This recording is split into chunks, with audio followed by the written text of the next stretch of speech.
اللہ تبارک و تعالی نے ارشاد فرمایا یا ایھا الذین آمنوا کتب علیکم الصیام، اے ایمان والو تم پر روزے فرض کیے گئے، کما کتب علی الذین من قبلکم، اسی طرح جس طرح تم سے پہلے لوگوں پر فرض کیے گئے تھے، لعلکم تتقون، تاکہ تم پرہیزگار ہو جاؤ، متقی ہو جاؤ، اللہ سے ڈرنے والے بن جاؤ، گناہوں سے بچنے والے بن جاؤ، اپنی زندگی کو رب رسول کے احکامات کی روشنی میں گزارنے والے بن جاؤ۔ روزہ ایک پریکٹس ہے، ایک مجاہدہ ہے، ایک جد و جہد ہے۔ جد و جہد کس چیز کی؟ اللہ کی رضا کے مطابق اپنے آپ کو ڈھالنے کی جد و جہد۔ صوم کا لغوی معنی ہوتا ہے رک جانا، حلال رزق سامنے پڑا ہے، حلال مشروب سامنے پڑا ہے، حلال رشتہ بیوی کا موجود ہے، لیکن ان سب چیزوں سے حالت روزہ میں رکنا، اللہ کی رضا کے لیے رکنا، اس کا نام روزہ ہے۔ صوم کا معنی رکنے کے ہیں، پرہیز کرنے کے ہیں، بچنے کے ہیں۔ ہر چیز موجود ہے لیکن اللہ کا حکم نہیں ہے تو لہٰذا کھا نہیں سکتے۔ تو رب فرماتے جب جائز چیز ہے تو میری مرضی کے بغیر میرے حکم کے نہیں کھا سکتا، تو نے رکنا ہے تو حرام کیسے کھا لیتا ہے؟ اب جائز چیز کے لیے تجھے حکم ہے، میں کہوں تو کھائے گا، میں کہوں تو نہیں کھائے گا۔ میں نے حکم دے دیا جائز ہے، روٹی ہے، کھانا ہے، گوشت ہے، تیری فریج میں پڑا سارا کچھ، تو با اختیار ہے، منہ میں دانت بھی ہیں، ہضم کرنے کو ہاضمہ بھی ہے، بھوک کی شدت بھی ہے، پر میری اجازت کے بغیر تو کھا سکتا۔ روزہ رکھ لیا، اب تجھے حکم نہیں کہ تو کھائے۔ جب جائز چیز میری مرضی کے بغیر نہیں کھا سکتا تو ناجائز کیسے کھائے گا؟ میرے نبی پاک علیہ السلام نے اپنے خوبصورت الفاظ کے اندر اس مفہوم کو بیان فرمایا۔ محبوب پاک صلی اللہ علیہ وسلم فرماتے جس نے جھوٹ نہیں چھوڑا، غیبت نہیں چھوڑی، برائی نہیں چھوڑی، اللہ کو اس کے بھوکے پیاسے رہنے کی کوئی ضرورت نہیں۔ وہ کاہے کا رکا ہے؟ جب کوئی کام تو اس نے اللہ کی رضا والا کیا نہیں۔ روزہ رکھ کے دغا کر رہا ہے، روزہ رکھ کے جھوٹ بول رہا ہے، روزہ رکھ کے کم ماپ رہا ہے، تول رہا ہے، دھوکہ دے رہا ہے، رشوت لے رہا ہے، فراڈ کر رہا ہے، حرام کا مال کٹھا کر کے کہتا ہے اس میں سے چلو 10 دیگیں بھی پکا دیں گے۔ وہ بھائی جو کام اللہ نے تجھے کرنے کا حکم دیا تھا، جب تو وہ بجا ہی نہیں لا رہا، مقصد روزہ ہی تو حاصل، لعلکم تتقون۔ روزے کا مقصد یہ ہے کہ تو پرہیزگار ہو جائے۔ میرے نبی پاک علیہ السلام کی بارگاہ عالی مرتبت میں 2 عورتیں آئیں، یہ چیزیں کھا لو، کہنے لگی محبوبہ ہم نے روزہ رکھا ہوا ہے۔ فرمایا نہیں، تمہارا تو روزہ نہیں ہے، حضور رکھا ہوا ہے روزہ، سحری سے لے کر اب تک کچھ نہیں کھایا، شام تک بھی نہیں کھائیں گی۔ محبوب نے فرمایا ذرا کہہ تو کرو، الٹی تو کرو۔ کہہ کی تو ان کے حلق سے خون بھی نکلا اور گوشت کے لوتھڑے بھی نکلے، پھوٹیاں بھی نکلی۔ نبی پاک نے فرمایا وہاں بیٹھ کے تم نے اپنے جاننے والوں کی غیبت نہیں کی، چغلی نہیں کھائی؟ خاموش ہو گئیں، گردنیں جھک گئیں۔ نبی پاک نے فرمایا تم نے قرآن نہیں پڑھا کہ جو اپنے بھائی کی غیبت کرتا ہے وہ مردہ بھائی کا گوشت کھاتا ہے؟ تو گوشت کھا کے بھی تمہارا روزہ رہ گیا ہے۔ کس طرح کا روزہ ہے کہ صاحب روزہ رکھ کے نہ رکھنے والوں پہ تنقید کر رہے ہیں؟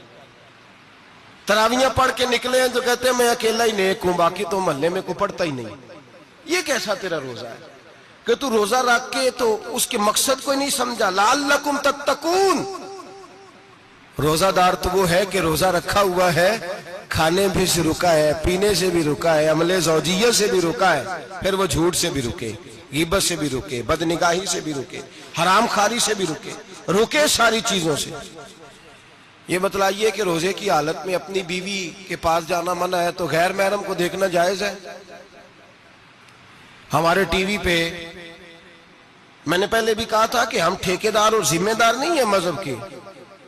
یہاں ہمارے آنے سے پہلے بھی کوئی بیٹھا تھا، ہم مریں گے تو یہاں ہم سے بڑے بڑے نیک لوگ بیٹھیں گے، کوئی بندہ ذمہ دار نہیں ہے۔ بڑے بڑے کج کلا، صاحب جبہ و دستار، بڑے بڑے صاحب بصیرت، آئمہ، فقہاء، علماء، زعماء، نقباء، صوفیاء، اولیاء، غوث، کتب، ابدال، اوتاد، کتب الاقطاب، جانے کون کون آئے، علماء آئے، مفسرین آئے، محدثین آئے، گزر گئے۔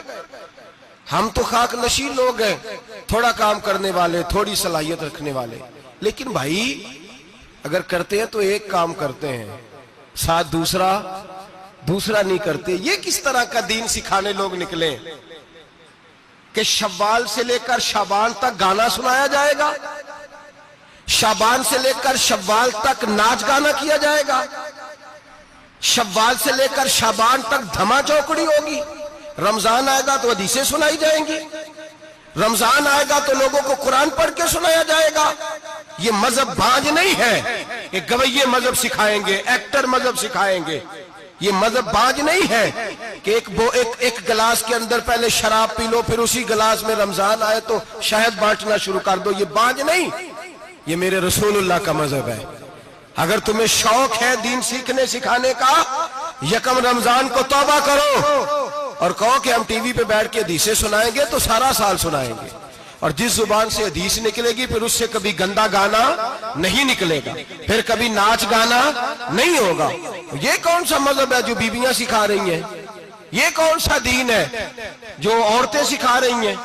میرے رسول پاک صلی اللہ تعالی علیہ وآلہ وسلم کا وہ مذہب ہے کہ میرے اعلیٰ حضرت فاضل بریلوی رحمت اللہ علیہ نے فرمایا، مرد کے لیے جائز نہیں کہ وہ عورت کی زبان سے میلاد بھی سنے، نعت بھی سنے۔